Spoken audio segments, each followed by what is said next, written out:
The way I talk to juries about it, like sitting here right now, do you think our client is guilty, innocent, or I don't know? I think he's guilty, or I'm unsure. I was like, look, ladies and gentlemen, be honest. Like, he's sitting here where there's smoke, there's fire. Like, nobody just gets arrested or charged with a case for like being in the wrong place at the wrong time. Maybe, but what are you doing in the wrong place? You're like, like usually people guilty of something. They're never perfectly innocent. Like, they did something mean to cause somebody to do a false accusation. Maybe they were driving too fast under the circumstances, but not in a criminal way. Maybe they're just being negligent and not reckless. Maybe they were a bad parent, but not an abusive parent. Yeah, maybe they were bad, or they were disloyal to their partner. They weren't, violent towards their partner, but they were disloyal. They did some, as you said. Or maybe they were violent against their partner, but not as violent as they were falsely accused of being. Or violent against their partner, but not violent against their children. Yeah, yeah. So there's only like one case of like an innocent man ever that was flawless in every way. So none of our clients are going to be coming to trial like lily white. If they were, don't make it through the process. Like false accusations against people that can easily disprove themselves because they live this perfect life. That maybe the cops don't believe them. Like I don't see those. Doesn't say they don't happen. They just maybe get filtered a little better. If you're acting in a way that causes someone to make a false accusation, you've probably got some like self-improvement work to do. That's all I'm saying. But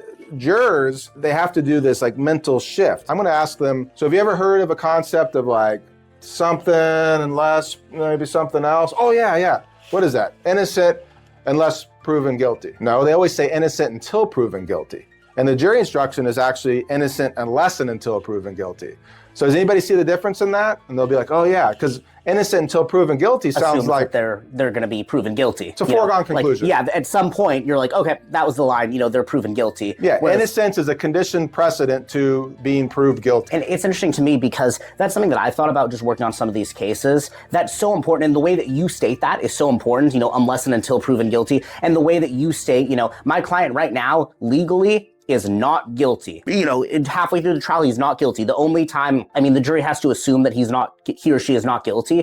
I find that so important because otherwise, you have a client who's sitting there, they're accused of something. The facts could show that they're not guilty, that they're truthfully not guilty, but confirmation bias is a heck of a drug, heck of a force. I actually asked my mom about, remember how you asked me when my mom was on the grand jury, and she actually told me, I know that you'd like this, that she was saying, wait, basically like, hey, pump the brakes, like let's consider whether or not there's actual evidence here. And there was somebody on the jury who was the foreperson, who was like, well, they must have had a good reason. So let's go, come on, true bill. My mom says she convinced one younger woman to vote with her against indictment on some of the issues. But it's terrifying. It's one thing to have grand jury, where you have the foreperson saying, well, they must have had a good reason. Let's vote in favor. Basically saying, if you don't vote in favor of every single one of these indictments, you don't trust the police. You think that they're liars.